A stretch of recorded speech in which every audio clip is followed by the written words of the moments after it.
How'd the meeting go this weekend? I'm not gonna say much about the meeting. I think you'll probably get some information from some other guys, but uneventful, but informative. Anything said in the meeting that changed your opinion in any way? Changed opinions? No, not really. I mean, but it was informative. NASCAR said they didn't get to finish everything they wanted to get to. Are you open to having one maybe tomorrow, another meeting? Yeah, whenever they want to, it's fine. Yeah. Some of the other drivers have said that the drivers maybe felt tense or frustrated. That was the atmosphere in the room. Did you feel that? Yeah, a lot of people out expecting for sure. Yeah. Did you feel that you were being heard? Yes. Do you feel better about the situation now than you did earlier today?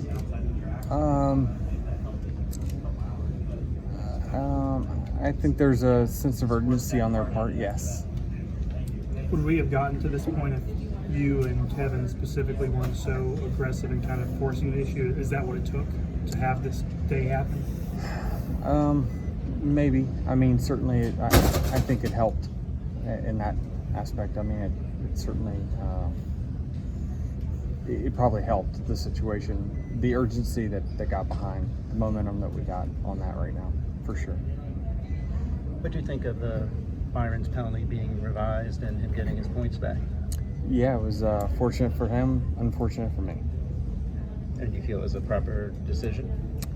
NASCAR made their decision, and it's just three guys that said that it was different. It was interesting that they raised the fine but took the points away. I'm super interesting, for sure. Has the new fine that come out muzzled you? Because this isn't the traditional talkative Denny we've seen the last few weeks. No, I'm trying to concentrate on get through this round. It's, there's plenty of other people starting to speak out now, which is good, and not all the sound bites got to come from there. From that aspect, are you frustrated that we're at the midpoint of the playoffs and we're not talking about racing? Well, it's not frustrating for me. It's probably frustrating for the sanctioning body for sure. They had some good momentum early in this year, but now everything's kind of caving in on them a little bit from every side. But it's just kind of eventually things do catch up. Teams, the NASCAR kept talking about communication, and the drivers talked about better communication. It's one thing to say, but how does this actually happen? I mean, it's a great soundbite. It's a great thing that everybody feels good about today. But what has to happen for that communication to continue so you don't have to resort to things like you did recently? Yeah, at this point, I feel like I've said everything I could on the safety side. I wouldn't change anything, but ultimately. Now we just wait on their results, and certainly we heard what they said they're going to do. Now we sit back and wait and see those results come through in the next 3 to 6 months. A group of team principals met with some media yesterday and kind of conveyed their side of things as these negotiations are going underway. Your thoughts on what they said and what they conveyed to the public?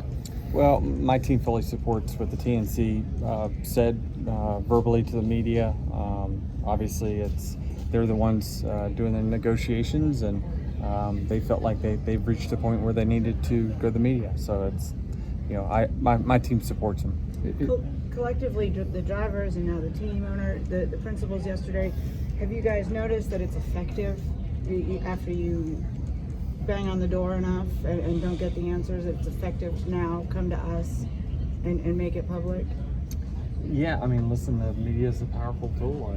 We've known it for a long time that a lot of the formats and the things that we have in our playoffs today is because what I think they read on social media, and so certainly I believe they're heavily influenced by it, and so sometimes you can use that for good as well. If it helps us advance safety in a more urgent fashion, I think it's a good thing. If it helps get the team owners in the NASCAR in a better place, then so be it as well. What's the Kurt here? Is there any more update on him, or is there still a chance he can race this season, or is that out? Yeah, I think he went to the doctor last week, and I think we're going to have an update from him in the next handful of days, and probably we'll have something next weekend. He seemed to be an asset to you. He was bouncing from you to Kyle to Bubba. How do you see his role? out of the car in the future? I mean, there's been talk that he might take on a competition role eventually, down the road for 2311. Yeah, certainly we want him to be a part of our team and helping us out. I talked to him a little bit today. He's just giving us some observations, and certainly he's an asset to our team. He helped grow that 45 car and get it in the playoffs. So we want to keep him. Toyota wants to keep him, and I'm sure he'll have a meaningful position long after his driving career is over, whenever that is. Did you want Kurt to race this year, even if he gets cleared? Did you want that? I'm up for whatever. We kind of, certainly it really won't matter to us. I think, it's kind of whatever he feels comfortable with. The point situation, he could do as good as Bubba or Ty's doing. So I think that certainly we're indifferent on it, to be honest with you. Why Shawshank Redemption? It's my favorite movie. It's a good movie. Yeah, great scene too. What is the quickest thing NASCAR could do to fix something, whether it be minor or big, that would make you guys, kind of be like, okay, we got the wheels going with this, and we see some change actually happening? Yeah, I think they kind of went through all that, and I think that a lot of times I think we try to blame it on communication, but ultimately you really got to have the infrastructure within your company to make changes quickly. When we talk about cutting costs and stuff like that, that's when they come up with a rule change on Thursday, like if we cut our people, we can't get changes done. So that's really important. Even in NASCAR, they had a bunch of layoffs as well. So you've got to make sure you have the infrastructure to make sure that you can make changes quickly, and that's maybe something that they could look at in the future, as to how do they get bigger and better and more efficient and changes when we need them. Denny, you talked about your focus is on tomorrow. What is your approach for this weekend, and what do you feel like you guys need to do between today and tomorrow to give yourselves a chance to compete for the win? Yeah, it's about trying to get to a number, trying to get to a points number that we feel comfortable with, and you try to run all the simulations and models you can to figure out everyone's history at the track and what you typically have to do. But ultimately, I'm going to try to get the best finish possible.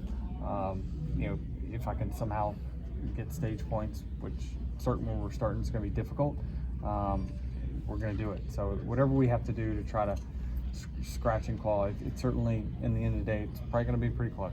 How's your car feel? What do you think about the Ford car being random and then going to the R&D center And the 19 and having an issue? Yeah, I don't know specifically about what it was, so I don't, as far as being the random or being the random again, I'm not really sure. Is it coincidental? Yes, but who knows, right? I don't know what the process is of being a random.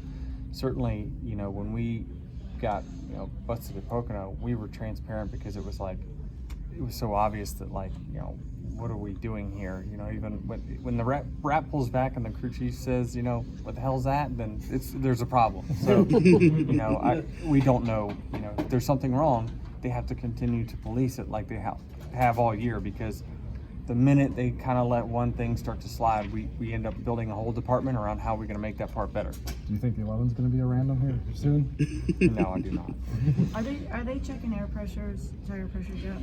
Yeah, not that I know of. I know back in the day when they did that, when I came in the sport in 2005, I think that was during the Levigation times at Charlotte. They had a lot more officials on pit road. Yeah. I think they cut back their staff enough that I'm not sure that's possible. But maybe it is, but I'm not sure. Do we need more suppliers to expedite the improvements that they're proposing? I'm not sure. Certainly when you have a single source supplier, everything revolves around them. And what happens when they have someone out with COVID, or they have a workforce layoff, or they're not paying enough so people quit? It makes it tough when you have a single source. You're putting all your eggs in one basket. But I think they have contracts for those guys, and so I'm not sure how flexible they could be. But certainly, if you could have different avenues, it would be good. But then you would have quality control issues, that maybe one's better than the other. So it's a slippery slope for sure. How do your car feel compared to other road course races this year? It's just as bad. No, with you guys obviously in Trackhouse as a outside investor, Pitbull, you guys have Michael Jordan.